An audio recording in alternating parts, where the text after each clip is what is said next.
Okay, so let's begin with the Nigerian pilot. Insecurity is a bold headline there. It says service chiefs summoned. Senate summons security chiefs over kidnappings, killings by bandits, others. Laments various kidnappings in FCT, other parts of Nigeria. Wants them to explain plans, efforts at securing lives, property of Nigerians, and other riders as well to that leading story. Atiku blasts Tinubu, says President fiddling while Nigeria burns. We also have other stories there as well on the paper. FG to ban single-use plastics, styrofoams in MDAs. You find details of that on page 5. I knew it. All right, let's look at Daily Sun. Insecurity, Senate reps blew hot as well. Senators summoned security chiefs as reps asked Tinubu to demand more responsibility from them. You also want to look at that story there. New minimum wage, federal government inaugurates 37-man tripartite committee. And that's on page 6. The leadership is up next. Rerun elections is above the nameplate there. Court dismisses sacked lawmakers' suit against INEC on page 7. And then the leading story, pressure mounts on service chiefs over rising insecurity. Tinubu orders rescue of Ekiti pupils as kidnappers demand 100 million naira ransom. Lawmakers summon heads of security agencies to meet with president. And this Nigeria is looking at small arms. Interestingly, it says 30,000 small arms, light weapons, ammunition recovered in 23 years. Proliferation of firearms, major catalyst for insecurity, says Coordinated Weapon Control Center. Adopt new strategy, reps tax president. Senate summons security chiefs to appear next week. And that's the lead story. Let's check out the first newspaper. Shetima inaugurates minimum wage committee, also making the front page. And then wasn't insecurity is also leading as it worries National Assembly presidency as Tinubu vows Ekiti monarchs killers won't go unpunished.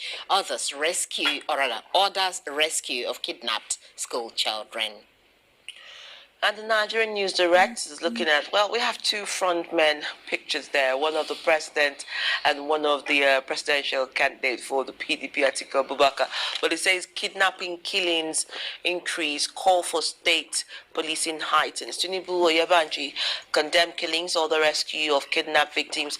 Atiku calls for stronger leadership, mocks Tinubu as tourist in chief, as Senate summons security chiefs, and that's on the front page.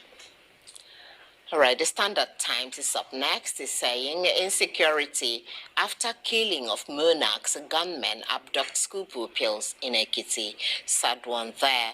Atiku to Tinubu, step aside if the shoe is too big for you. And Daily Asset is looking at still front page newspaper. Atiku calls for Tinubu's resignation, cites worsening insecurity, says Nigeria does not need another tourist in chief. And also looks at that story where we see APC battles Plateau Speaker over refusal to inaugurate 16 lawmakers. Speaker contemptuous of authority. And that's a writing story. The Authority newspaper is leading with Tinubu Atiku's case, says Tinubu Atiku's war gets messier. Presidency says Atiku's comments on president are reckless, cheap politics. Insists Tinubu's foreign trips are to boost economic recovery. Federal government inaugurates 37-member panel to review minimum wage on page 2.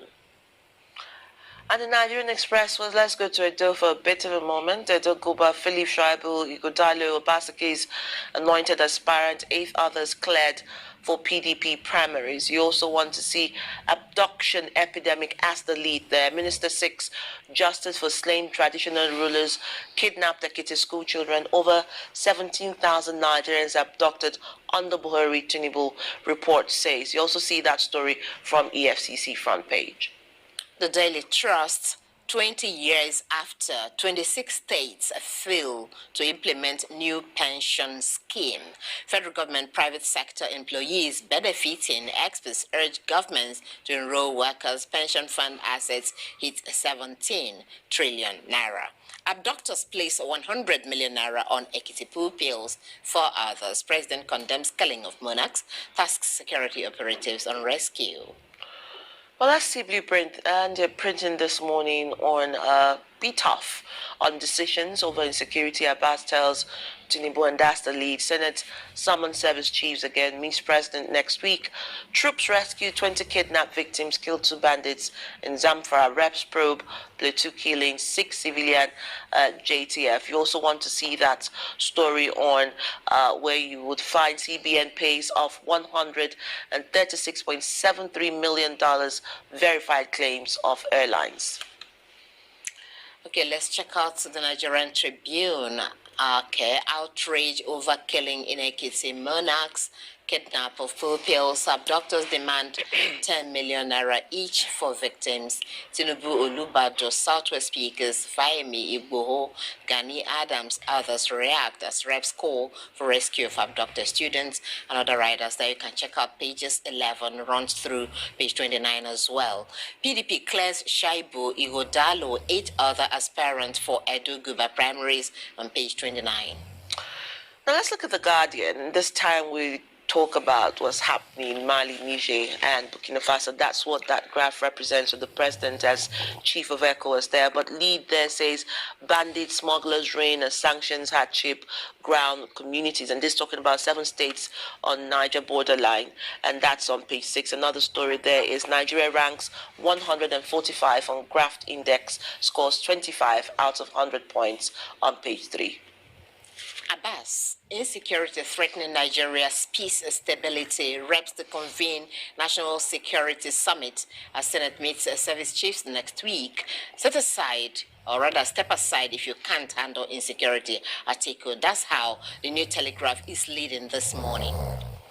The Business Times is looking at inflation. Let's go just above the masthead. It will be miraculous if CBN meets its 21.4% projection. David Adonri, CEO HiCap Security, speaks about that on page 7. But Atiku still nursing hangover of his electoral defeat, and that's coming from presidency. But Lead says IMF downgrades Nigeria's economic growth, pegs 2024 inflation rate at 23%, says global economy picking up softly, but risk remain on page 2 with all the stories bottom page. With Tinubu inaugurates National Minimum Wage Committee, Tax Committee on Social Justice, Equity, Timely Completion, says governors, ministers must attend meetings or send representatives, and that's on page 2 of the Daily Business.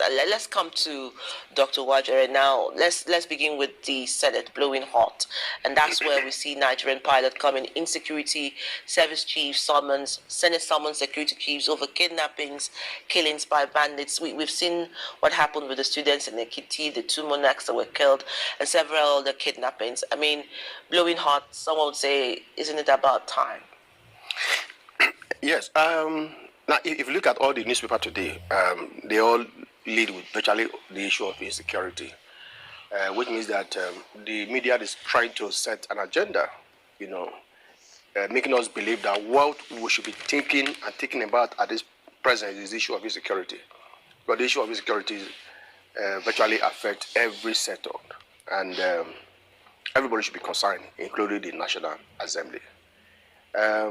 But anyway, I don't know what the summon of the security chief by National Assembly, what impact that will make.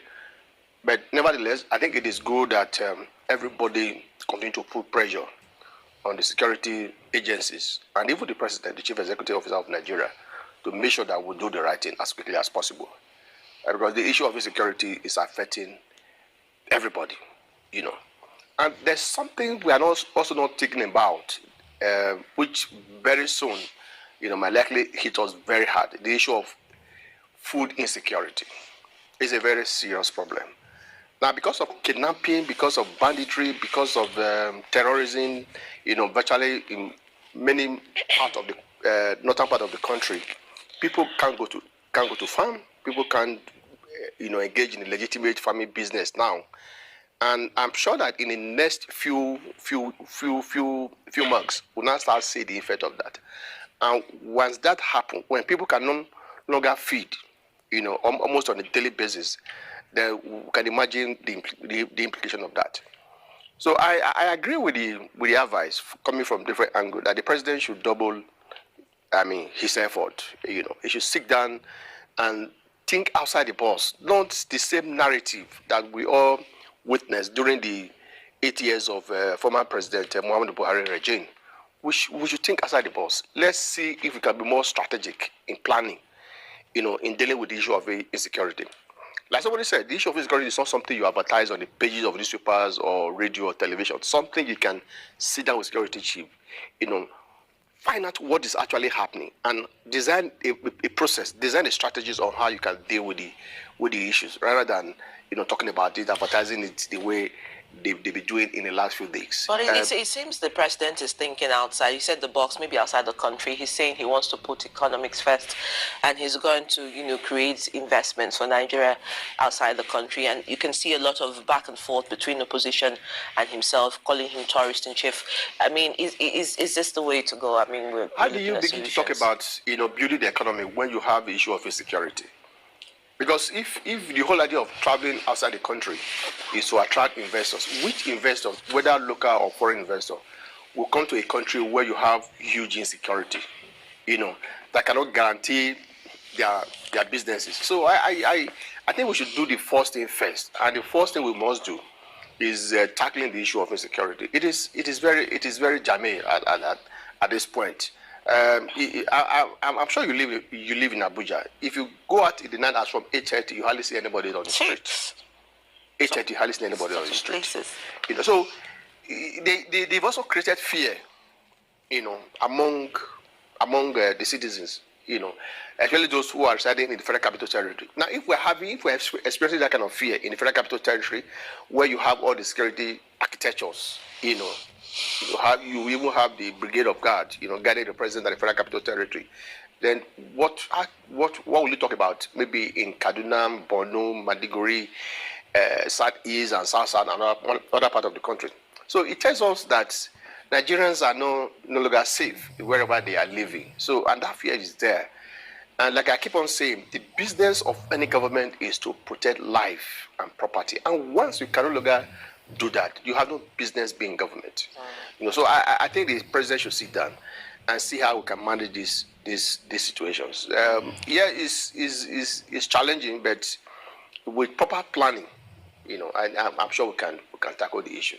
Quite challenging, really, because if you look at that report, captured by one of the papers, 17,000, students abducted, or generally people abducted, just within the 8 years administration, and of course, the paper says Tinubu and the, Buhari administration, and then Ekiti, that we all thought was, a peaceful state.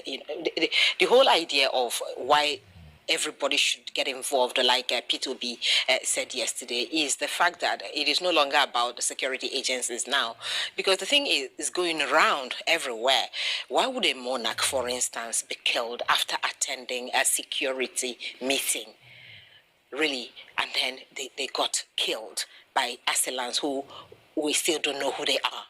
And then after that, one of the papers said, after that, 10 children were abducted, as if nobody is seeing any. I mean, it's really annoying for pupils, innocent children who have not committed any crime, to be taken in like that.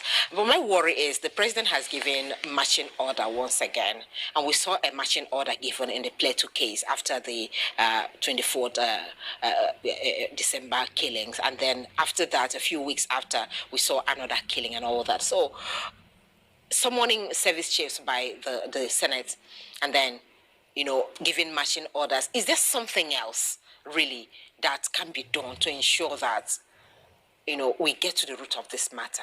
Because it seems like the whole Nigeria is involved now. Because it's not about giving marching order. It's about the capacity and the ability of the security agencies to tackle the issue of insecurity. You can give instruction, you can give order, but what of the agencies that is charged with the responsibilities of managing that security challenges? Do they have the capacity? Do they have the wherewithal to be able to deal with the issue as I speak to you now? The answer is no. On this platform, we keep on talking about the fact that most of the security agents that we have across the country have been allocated to private citizens. celebrities, government officials, and other VIPs. They've been allocated to them. So how many police do you have in Nigeria that will be able to monitor a very vast land like Nigeria, a complex country like Nigeria? How many security do you have? How many police do you have? How many DSS do you have? How many civil defense do you have? How many military do you have?